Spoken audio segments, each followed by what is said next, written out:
कहानी की शुरुआत में हमें बताया जाता है कि हजारों सालों से लॉर्ड बुद्धा पूरे ब्रह्मांड की देखरेख कर रहे थे। जो अमर थे वो स्वर्ग में रहते थे और नरक के राजा पृथ्वी के कामकाज संभालते थे। साथ ही ड्रैगन्स समुद्र पर राज करते थे। सब कुछ सही चल रहा था और लोग देवताओं का सम्मान और नियमों का पालन करते थे। और एक रात एक मैजिकल पत्थर ने एक छोटे से मंकी को जन्म दिया जो बहुत ही ज्यादा शरारती था। वो पहली बार जब अपने आई लेजर की एबिलिटी को एक्सप्लोर करता है तो बहुत फैसिनेट होता है, पर अनजाने में उसकी लेजर स्वर्ग के राजा जेड एम्परर के महल तक चली जाती है, जिससे वो बहुत ज्यादा नाराज हो जाते हैं और वो उसे एक मामूली बंदर समझकर खत्म करने का आदेश देते हैं। और तभी वहां लॉर्ड बुद्धा प्रकट होते हैं। वो उन्हें बताते हैं कि ये बंदर बहुत शक्तिशाली जीव है और इसके जन्म लेने का एक मकसद है, तो उसे अपना मकसद पूरा करने दो। ये सुनने के बाद जेड एम्परर उनकी बात मान जाते हैं। दूसरी ओर अर्थ पर जब वो मंकी अपने जैसे और बंदरों को देखता है तो बहुत एक्साइटेड हो जाता है और उनकी कम्युनिटी का हिस्सा बनने की कोशिश करता है, पर वो उसे अपनाना नहीं चाहते थे। इसलिए वो बंदर उनके एक एल्डर लीडर को इम्प्रेस करने की कोशिश करता है, पर वो उसे समझाते हैं कि नियमों का पालन करना हमारा कर्तव्य है। स्वर्ग में रहने वाले अमर जीवों को ही बिना नियमों के जीने की आजादी है। ये सुनकर वो मंकी कहता है कि एक दिन मैं भी अमर जीवों की तरह स्वर्ग में रहूंगा, पर एल्डर मंकी उसे डांटते हुए कहते हैं कि अपनी औकात में रहो। उतने में वहां एक डिमन अपने केव से वाटरफॉल के थ्रू आकर एक छोटे मंकी को पकड़ ले जाता है। इस कारण से एल्डर मंकी उस बेबी मंकी को इसका जिम्मेदार बताने लगते हैं और उसे जंगल से निकालने लगते हैं। पर इससे बेबी मंकी भी गुस्सा होकर वहां से वापस आ जाता है और नारियल से निशाना लगाने की प्रैक्टिस करने लगता है ताकि वो अपने स्ट्रेंथ को आजमा सके। सालों बाद अब वो काफी बड़ा हो चुका था और अब उसका निशान भी बहुत पक्का हो चुका था, पर वो बहुत ज्यादा अकेला था और उसे अपना कहने वाला कोई नहीं था। तभी एक दिन वापस से वही डीमन बंदरों को पकड़ने आ जाता है और वो एक बेबी मंकी को पकड़ने वाला होता है, पर तभी अपना मिस्टर मंकी उसे बचाने आ जाता है। वो डीमन को रोकने की कोशिश करता है, पर इसका कोई फायदा नहीं होता और आज भी वो डीमन एक बेबी मंकी को पकड़ ले जाता है। लेकिन इस बार मिस्टर मंकी को पूरा भरोसा था कि वो उस डीमन का सामना करके उस बच्चे को बचा लाएगा, लेकिन उसके पास फिलहाल कोई हथियार नहीं था। इसलिए वो समुद्र के रूलर ड्रैगन किंग के किंगडम से हथियार लेकर आने का फैसला करता है, जो कि वेदर को कंट्रोल करने और समुद्र को प्रोटेक्ट करने के लिए जिम्मेदार था। एल्डर मंकी उसे ऐसा करने से मना करता है, पर वो नहीं मानता। समुद्र के अंदर हम ड्रैगन किंग के साम्राज्य को देखते हैं। वहां ड्रैगन किंग अपनी प्रजा को एक पावरफुल मैजिक स्टिक के बारे में बता रहा था, जो कई सदियों से वहीं पर खड़ा था और आज वो फाइनली उस मैजिकल स्टिक को हासिल करके और ज्यादा पावरफुल बनने वाला था, ताकि उसकी पावर से वो दुनिया पर रूल कर सके। तभी चुपके से मिस्टर मंकी उसको लेने आ जाता है।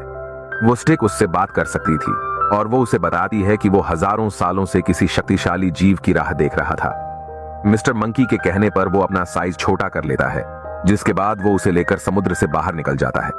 ड्रैगन किंग को जब पता चलता है कि एक मंकी उसका मैजिकल स्टिक ले गया तो वो जेड से कांटेक्ट करता है, पर बुद्धा के कहे अनुसार जेड इसमें इंटरफेयर नहीं करना चाहते थे, इसलिए वो ड्रैगन किंग की मदद करने से इनकार कर देते हैं। इधर मैजिकल स्टिक को पाने के बाद मिस्टर मंकी उस डीमन का सामना करने उसके केव में जाता है। वहां वो उस बेबी को तो बचा लेता है, पर उसका सामना उसी डीमन से होता है। पर अब उसके पास वो मैजिकल स्टिक थी, जिसके कारण वो फाइनली उसे वहां से सीधे स्वर्ग भेज देता है। उसकी जाबाजी देखकर सभी बंदर उससे बहुत इंप्रेस हो जाते हैं और उसे मंकी किंग का टाइटल देते हैं। और एल्डर किंग उसे कहते हैं कि इस मैजिकल हथियार का इस्तेमाल किसी अमर जीव को ही करना चाहिए। ये सुनकर मंकी किंग खुद स्वर्गवासियों से अमर होने की मांग करने का फैसला करता है। इस पर एल्डर मंकी उसे बताते हैं कि वो उसकी कभी नहीं सुनने वाले। जब वो ऐसे सैकड़ों डीमंस को हराएगा तब जाकर उनकी नजर उस पर पड़ेगी। ये सुनने के बाद मंकी किंग 100 डीमंस को मारने का फैसला करता है और उन्हें मारने के सफर पर निकल पड़ता है। वो अपनी जर्नी के दौरान बहुत से डीमंस का सामना करते हुए 99 डीमंस का सफाया कर देता है और फाइनली 100वें डीमन की तलाश करते हुए वो एक विलेज में पहुंचता है, जहां एक डीमन गर्ल के आतंक से वहां के सारे गांव वासी डरे हुए थे। पर मंकी किंग को पूरा भरोसा था कि वो इस डीमन को भी हरा देगा। तभी वहां लिन नाम की एक छोटी लड़की उसके पास आती है, जो सबके सामने उसकी तारीफ करने लगती है। वहां मंकी किंग उनसे डील करता है कि वो इस डीमन को खत्म कर देगा, पर इसके बदले में वो धमाकेदार पटाखों से उसका शुक्रिया करेंगे, ताकि अमर जीवों को उसकी सेंचुरी का पता चल सके और वो उसे लेने आ जाए। वो उसकी डील मान लेते हैं। तभी वहां वो खतरनाक डीमन गर्ल आ जाती है। मंकी किंग उसे इस गांव को छोड़कर जाने को कहता है, पर उसके ना मानने पर वो उससे मुकाबला करना शुरू कर देता है। यहां भी वो अपने मैजिकल स्टिक की मदद से उस डीमन पर भारी पड़ता है और उसके हर बार को नाकाम करते जाता है, पर उसकी लापरवाही के कारण गांव के सभी घरों में आग लग जाती है। आखिर में मंकी किंग अपने स्टिक की मदद से उस डीमन को धोखा देकर पाताल में भेज देता है। ये देखकर लिन उससे इंप्रेस होकर उसे अपनी चेली बनाने को कहती है, क्योंकि उसकी कोई फैमिली नहीं थी। पर तभी मंकी किंग की लापरवाही से वहां के एक फायर क्रैकर शॉप में आग लग जाती है और वहां एक जोरदार धमाका हो जाता है। पर वादे के अनुसार डीमन के अंत के बाद पूरे गांववासी उसका शुक्रिया करते हैं। यहाँ मंकी किंग को लगता है कि जल्द ही स्वर्ग से कोई अमर जीव उसे लेने आएगा, पर ऐसा कुछ नहीं होता। वहीं हम ड्रैगन किंग को देखते हैं, जो अपने मैजिकल स्टिक को मंकी किंग से हासिल करने खुद समुद्र से बाहर अपने 2 चमचों के साथ आया था। वो जब मंकी किंग के पास पहुंचता है तो शराफत से उसे उसके मैजिकल स्टिक को वापस करने को कहता है, पर जब मंकी किंग ऐसा करने से मना करता है तो उसके चमचे उस स्टिक को धोखे से चुराकर वहां से भागने लगते हैं। पर मंकी किंग भी उनका पीछा करता है और आखिर में उन सभी से अपने स्टिक को हासिल कर लेता है। तभी अवेलांस के कारण उसका स्टिक नीचे गिरने वाला होता है और सही समय पर लिन उसे बचा लेती है, लेकिन इसके बाद भी मंकी किंग उसे अपने साथ रखने के लिए राजी नहीं होता। अब मंकी किंग सोचता है कि शायद अमरजीव मुझे लेने इसलिए नहीं आए क्योंकि उसके लिए पहले मुझे अमर होना होगा। लिन कहती है कि मैं इसमें तुम्हारी मदद कर सकती हूँ, पर अपने मैजिकल स्टिक से उसे पता चलता है कि अमर होने के लिए उसे पहले हेल में जाना होगा, पर उससे पहले उसे कब्रिस्तान तक पहुंचना था। मंकी किंग को पढ़ना नहीं आता था, इसलिए वो कब्रिस्तान जाने वाले रास्ते को पहचान नहीं पाता। तब लिन इसमें उसकी मदद करती है। ये देखने के बाद मंकी किंग को लगता है कि शायद ये लड़की मेरे किसी काम आ जाए, इसलिए वो उसे अपने साथ रखने के लिए तैयार हो जाता है। उसके साथ वो ग्रेवयार्ड पहुंचता है। उसका मैजिकल छड़ी उसे किसी भी दुनिया में ले जा सकता था, इसलिए वो उसकी मदद से वहां से हेल पहुंचता है। वहां वो लिन को बताता है कि वैसे तो जीवित लोगों का यहाँ आना मना है, पर हमारे मरने का दिन जीवन और मौत की सूची में लिखा होता है, इसलिए अगर किसी तरह मैं सूची से अपना नाम काट दूं तो मेरा मरना कैंसिल हो जाएगा और मैं अमर हो जाऊंगा। लेकिन जब हेल में वो वहां के रूलर यामा से अपनी मौत की सूची मांगता है तो पकड़ा जाता है, इसलिए वो जानबूझकर लिन को उनसे डिस्ट्रैक्ट करके वहां से बच निकलता है। पर फिर भी लिन किसी तरह बचकर उसके पास पहुंच जाती है। इसके बाद वो दोनों हॉल ऑफ रिकॉर्ड में जाते हैं और अपनी सूची ढूंढना शुरू कर देते हैं। पर तभी वहां यामा आ जाता है, जो उन्हें ऐसा करने से रोकने के लिए खुद के क्लोन्स बना लेता है। ये देखकर मंकी किंग भी खुद के क्लोन्स बना लेता है। इसके बाद यहाँ उन सभी के बीच में फाइट की शुरुआत हो जाती है, और इस दौरान लिन को मंकी किंग की सूची मिल जाती है। यामा उन्हें रोकने की बहुत कोशिश करता है, पर आखिर में मंकी किंग सूची से अपना नाम मिटाने में कामयाब रहता है। इस कारण से यामा जेड को कांटेक्ट करता है, पर तब वहां मंकी किंग को पता चलता है कि अभी भी वो सिर्फ आधा अमर हुआ है, मतलब वो बुढ़ापे से नहीं मरता, लेकिन लड़ाई में मर सकता था। जेड उससे पूरी तरह अमर होने का तरीका छुपाने की कोशिश करते हैं, पर यामा की गलती से उसे पता चल जाता है कि वहां रखी अमर होने वाली किताब की मदद से वो ऐसा कर सकता है। ये जानते के बाद वो उस किताब को लेकर भागते हुए हेल से बाहर निकल आता है। बुक से उसे पता चलता है कि पूरा अमर होने के लिए उसे एक मैजिकल पिच खाना होगा, जो एक जादुई बागान में मिलता था। पर जैसे ही मंकी किंग वहां से जाता है, हमें लिन की सच्चाई पता चलती है कि असल में वो ड्रैगन किंग के लिए काम कर रही थी, जिसने उसे मंकी किंग से उस मैजिकल स्टिक को हासिल करने का काम दिया था। असल में लिन जिस गांव से थी, वहां काफी समय से बारिश ना होने के कारण सारी फसलें सूख रही थी। इसलिए एक दिन जब वो ड्रैगन किंग से इस समस्या के लिए प्रार्थना कर रही थी, तभी ड्रैगन किंग वहां से गुजरता है। तो उसे देखकर लिन उसके सामने घुटने टेक कर अपनी समस्या का समाधान करने को कहती है। इसके बदले में वो ड्रैगन किंग के लिए कुछ भी करने को तैयार थी, इसलिए ड्रैगन किंग ने उसे किसी तरह मंकी किंग से उस मैजिकल स्टिक को हासिल करने का डील किया था। लेकिन वो उससे कहती है कि ये काम बहुत मुश्किल है, क्योंकि वो कभी भी छड़ी को खुद से दूर नहीं करता।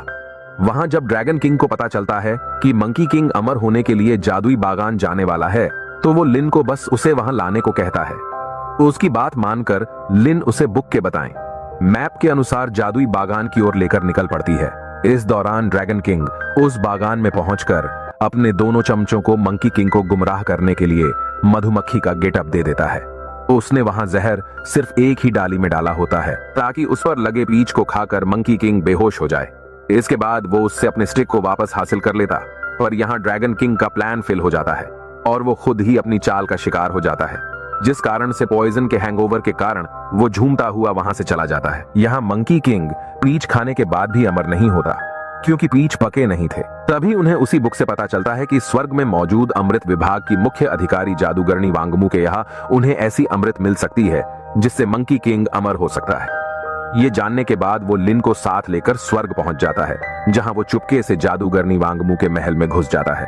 पर वहां वो एक गलत डोज खाने के कारण टेलीपोर्ट होकर कैद हो जाता है।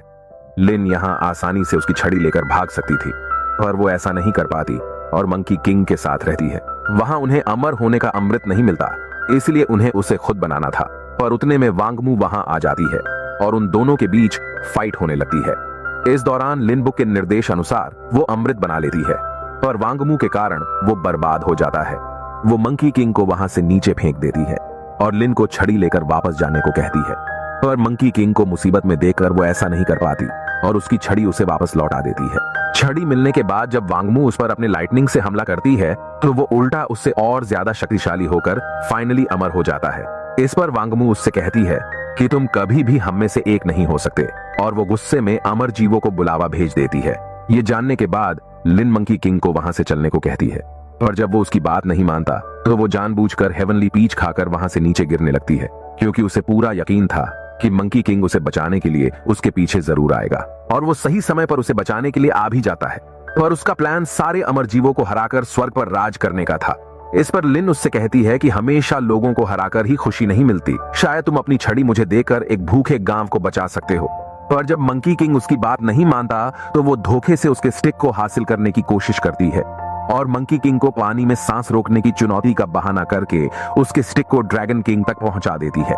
ये बात जब मंकी किंग को पता चलती है तो लिन उससे माफी मांगते हुए अपनी मजबूरी बता देती है, पर छड़ी मिलने के बाद भी ड्रैगन किंग लिन से किए वादे को पूरा नहीं करने वाला था, क्योंकि उसका इरादा पूरे दुनिया को कॉन्कर करने का था। पर मंकी किंग लिन से उसका भरोसा तोड़ने के कारण बहुत गुस्सा हो चुका था, इसलिए वो उसे वहीं छोड़कर ड्रैगन किंग का सामना करने निकल जाता है। इधर ड्रैगन किंग उस मैजिकल स्टिक को हासिल करके बहुत खुश होता है और वो उसके पावर को हार्नेस करके पहले से और ज्यादा शक्तिशाली बन जाता है। इसी के साथ ही वो सरफेस पर अपने आतंक का कहर शुरू कर देता है और अपने आप को सबसे शक्तिशाली समझने लगता है। पर तभी वहां मंकी किंग उससे अपनी छड़ी लेने आ जाता है। यहाँ उन दोनों के बीच में जबरदस्त फाइट शुरू हो जाती है। तभी लिन को मंकी किंग की मदद करने का एक आइडिया आता है और वो ड्रैगन किंग से झूठ कहती है कि लाइटनिंग मंकी किंग की सबसे बड़ी कमजोरी है और सिर्फ उसी से उसे हराया जा सकता है। ड्रैगन किंग उसकी बात मानकर लाइटनिंग से उस पर हमला कर देता है, जिससे मंकी किंग समुद्र में जा गिरता है और वहां उसे अपनी छड़ी नजर आती है। उसे हासिल करते ही मंकी किंग लाइटनिंग के असर से बहुत ज्यादा शक्तिशाली बन जाता है, जिसके बाद वो ड्रैगन किंग पर बहुत ज्यादा भारी पड़ता है और आखिर में ड्रैगन किंग मैजिकल स्टिक के वार से एक स्मॉल क्रीचर में ट्रांसफॉर्म हो जाता है और मंकी किंग से हार जाता है। पर इस जीत के बाद मंकी किंग को अपनी ताकत पर बहुत गुरूर होने लगता है और वो जेड के महल पर भी अटैक कर देता है। तब उसका सामना करने के लिए खुद जेड, यामा और वांगमू वहां आते हैं, पर मंकी किंग के ताकत के सामने वो जरा भी टिक नहीं पाते। अब मंकी किंग खुद को सर्वशक्तिशाली समझने लगा था और उस पर लिन के कहने का भी कोई असर नहीं होता। तब उसके गुरूर को देखते हुए खुद लॉर्ड बुद्धा वहां प्रकट होते हैं।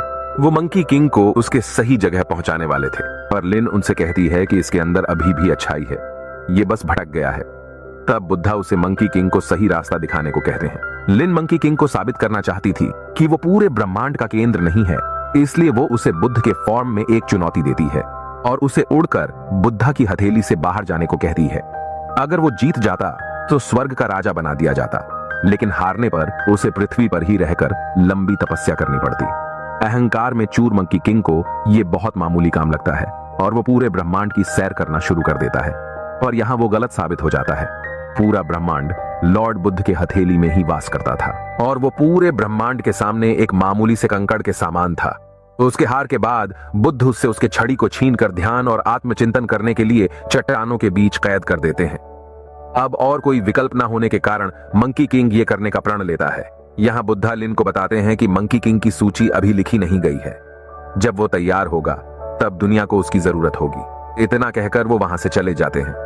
पहाड़ी बंद होने से पहले लिन आखिरी बार मंकी किंग से मिलने जाती है और उसे अपने मकसद को हासिल करने के लिए मोटिवेट करती है। इसके बाद वो उसके मैजिकल स्टिक को उसे वापस कर देती है। यहाँ वो दोनों भावुक होते हुए एक दूसरे को अलविदा करते हैं, जिसके बाद वो पहाड़ी बंद हो जाती है। इसके बाद हमें 500 साल बाद का समय दिखाया जाता है, जहां राक्षसों ने आतंक मचा रखा था और बुद्ध के आदेश पर मंकी किंग को आजाद कर दिया जाता है ताकि वो राक्षसों का सामना कर सके। अब समय आ चुका था जब दुनिया को मंकी किंग की जरूरत थी और लॉर्ड बुद्ध के आदेश पर वो राक्षसों का सामना करने के लिए तैयार हो जाता है और इसी के साथ ये मूवी यही एंड हो जाती है।